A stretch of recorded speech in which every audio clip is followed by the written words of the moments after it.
10. Jarvis and Jarvia Carr.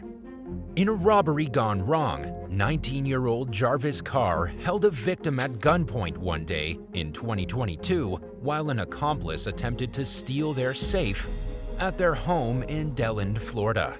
The victim had reportedly invited the pair inside to discuss the purchase of a scooter when the suspects decided to burglarize the home. Things didn't go as planned, so Jarvis and his co-conspirator allegedly tried to steal a truck.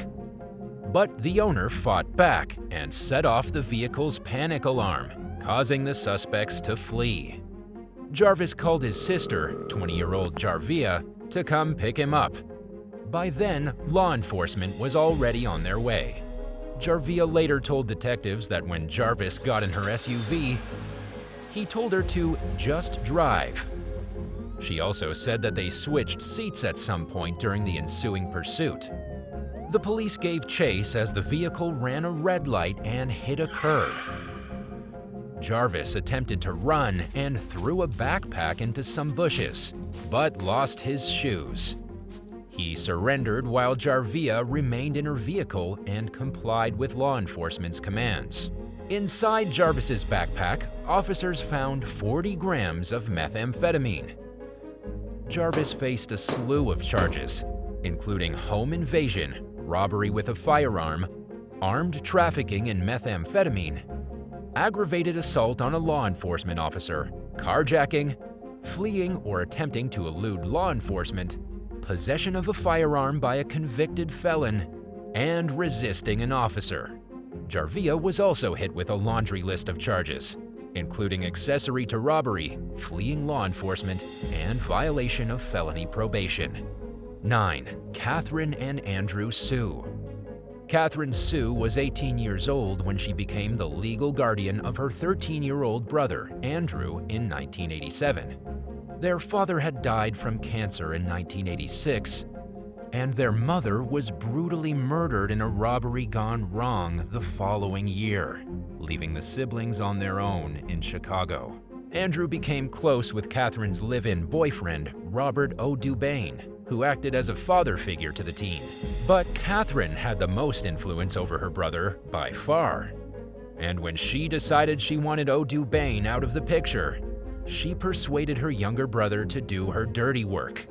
In 1993, he flew to Chicago from his college in Providence, shot O'Dubain dead, and then went on the run. After living a squeaky clean life as a top scholar with no history of trouble, the 19-year-old had done something even many seasoned criminals would never even consider. A few weeks after the murder, detectives apprehended Andrew at the Dallas-Fort Worth airport with $65,000 cash and some of O'Dubain's IDs. By then, Catherine was behind bars for her suspected role in the crime, and Andrew was on his way to see her. He soon confessed to the murder, telling detectives that he wasn't after a portion of the victim's life insurance settlement like they suspected, but that he committed the gruesome act out of family loyalty, a value that had been drilled into his head as a child growing up in a traditional South Korean family. Andrew was convicted of murder and received an 80-year sentence. He'll be eligible for parole in 2032, and possibly even earlier due to a new Illinois law that allows some people who were convicted of murder before age 21 to go on parole after 20 years. Catherine was also convicted of murder and received a life sentence with no possibility of parole. 8. Shauna and Curtis Culver. One day in 2018, 44-year-old Brian Keith Hawkins entered the KCRA news station studio in Redding, California, and confessed to his role in a cold case murder from 1993. He admitted that he and a pair of siblings, 46-year-old Shauna Culver and 45-year-old Curtis Culver, set up 19-year-old Frank McAllister after hearing that he had received a lawsuit settlement. The trio robbed McAllister, then stabbed him and bludgeoned him in the head. Hawkins said that the guilt of what he had done, along with his Christian faith, are what compelled him to come forward. He described living with his crime as a form of daily torment, and said that every day was a nightmare, After the interview, he turned himself into the Shasta County Sheriff's Office. In addition to hoping that the victim's family could someday forgive him, Hawkins also apologized to the community. McAllister's skeletal remains were found in a wooded area in 1994. Police questioned Hawkins and the Culvers, but had no solid evidence linking them to the case. It wasn't until Hawkins confessed in 2018 that any arrests were made. He was convicted of murder and received a sentence of 25 years to life, while the Culvers were both found guilty of voluntary manslaughter and each received a 35-year sentence. 7. Nicholas and Melissazielinski.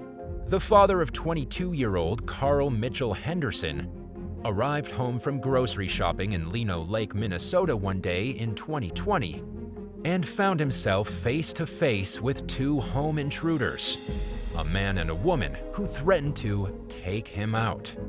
The pair fled in an SUV, and the homeowner found his son face down in a pool of blood in his bedroom. Police traced neighbors' home surveillance footage of the SUV and DNA left behind at the scene to 44-year-old Nicholas Walter Zielinski. Cell phone searches led them to the suspect's sister and accomplice, 48-year-old Melissazielinski.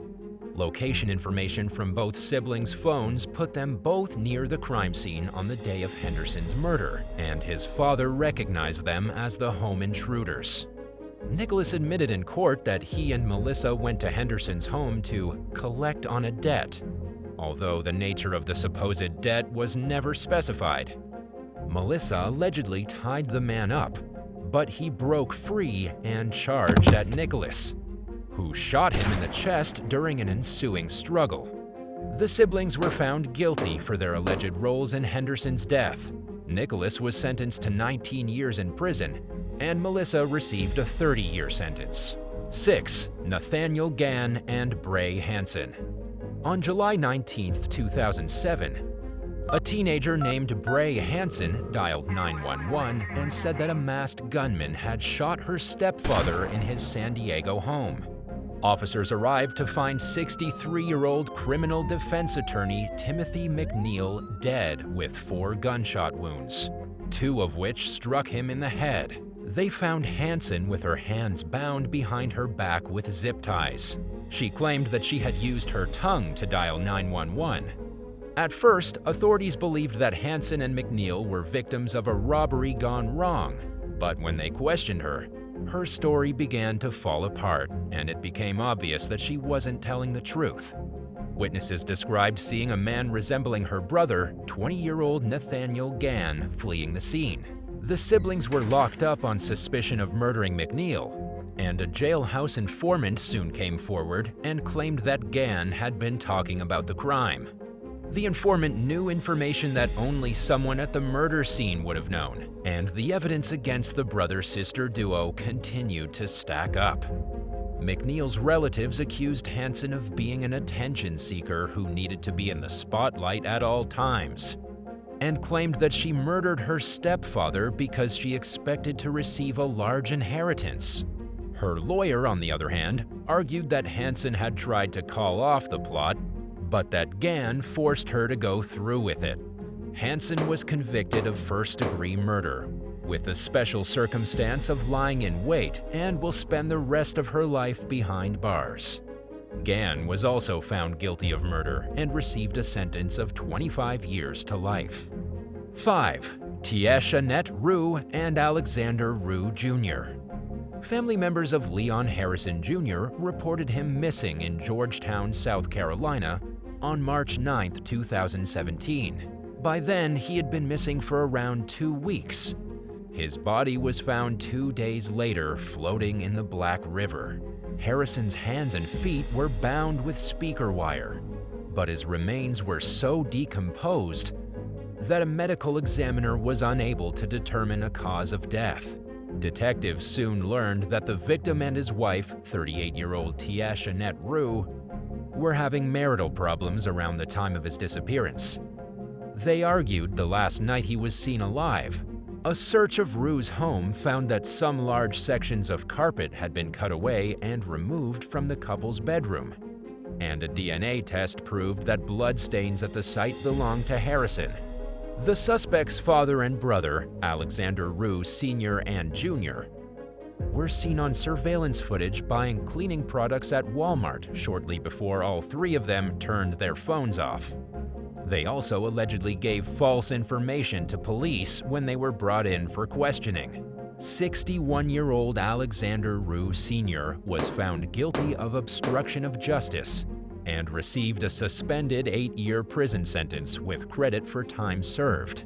Alexander Rue Jr. and Tiesha Rue were convicted of murder and were both sentenced to 37 years in prison, followed by 8 years for obstruction of justice. 4. Farzana Latif Saki and Iftakar Latif Sadi. 19-year-old Mumtaha Karina and 16-year-old Salnabil Tasnim were brutally murdered in an acid attack in 2010 in Shadagram City, Bangladesh. Karina never lived to see her wedding day. Investigators were quick to point the blame at her cousin, 35-year-old Farzana Latif Saki, and Saki's brother, 33-year-old Iftakar Latif Sadi, as the suspected killers. The siblings had been staying with Karina's family in anticipation of her wedding when the victims were attacked in their sleep. Prosecutors accused Saki of then going to the bathroom and pouring acid on herself in an attempt to pass as a victim. Saki's lawyer argued that an attacker would never deliberately throw acid on themselves, and that none of the witnesses who testified had actually seen the attack. But the court didn't buy it. Saki and Sadi were found guilty of killing the two young women and were sentenced to life in prison. They each received an additional 7-year sentence under a different section of the law and were ordered to pay fines. 3. Todd Jones and Laurel Hoffman. In a shocking case that can only be described as truly unique, a brother and sister from Cleveland, Ohio, found themselves in hot water with the law for destroying a historic protected tree in 2022. Authorities accused 56-year-old Todd Jones and 54-year-old Laurel Hoffman of felling a more than 200-year-old black walnut tree in a local park and selling the wood, which is rare and known to fetch high prices. At 5.5 feet, or 1.7 meters wide, and with a circumference of 17 feet, 5.2 meters, it was one of the biggest trees of its kind in the state. Police charged both siblings with grand theft and falsification. They both told local reporters that they believed the tree was on family-owned property, and that there was no ill intent, and that they shouldn't be facing charges. Hoffman and Jones said that their father had always described the tree as his, and that it was odd how park staff didn't raise an issue while they were cutting the tree down. Authorities didn't seem to know that someone had chopped the black walnut tree until after the deed was done. By then, the timber had already been sold to a logging company for $2,000. The siblings' claims of making an honest mistake are believable. After all, the tree stood only 7 feet, 2.1 meters outside their property line, but they were nevertheless convicted of theft and ordered to pay $20,000 to the local parks department. 2. Damarius and Bosnia Taylor. After getting into a street fight one day in Texarkana, Texas in 2020, 21-year-old Bosnia Taylor allegedly challenged her adversaries to a rematch. She and her brother, 20-year-old Damarius, went to an agreed-upon fight spot with a group of friends and came face-to-face with another group of young people. A brawl ensued, and at some point, Bosnia reportedly told Damarius to shoot someone. Witnesses claimed that they saw him pull out a gun and shoot 16-year-old Notorious Crabtree, who died from his injuries. As the victim's relatives rushed to intervene, the siblings fled in vehicles with the group they had come to the fight with. Police found Crabtree's body after receiving a call about a gunshot victim, and they soon caught up with the Taylor siblings. Witnesses told detectives about social media messages Bosnia had sent challenging the second fight, and were also told that she had been beaten up earlier that day. Bosnia pleaded guilty to aggravated assault and received an 18-year prison sentence, and Damarius was sentenced to life in prison. 1. Rayanne Griffith and Devon Griffith. After receiving an alert about shots fired in the early morning hours on May 23, 2021, Las Vegas police found 21-year-old Sarif El-Amin II in a crashed SUV, suffering from a gunshot wound to the back. He was rushed to the hospital, where he died from his injuries. The shooting stemmed from some sort of altercation involving 21-year-old Rayanne Griffith, her brother, 22-year-old Devon Griffith, and 24-year-old Daniel Torrance. Rayanne reportedly told police that she and El-Amin were riding together to her apartment when they saw Devon with a group of people. Without naming names, she said that they heard a gunshot and then saw El-Amin flee the scene with her phone in his vehicle. She said that Devon went to the scene of the crash and retrieved her phone and took El-Amin's gun. Devon refused to speak with detectives, but his phone put him at the crime scene. The siblings were charged with murder with a deadly weapon, conspiracy to commit kidnapping, conspiracy to commit robbery, kidnapping with a deadly weapon, and robbery with a deadly weapon. Torrance was also charged with murder in connection with the case. Thanks for watching. Would you rather be arrested for a crime your sibling committed in a case of mistaken identity, or find out that your sibling got arrested and tried to blame you for their crime? Let us know in the comments below, and don't forget to subscribe.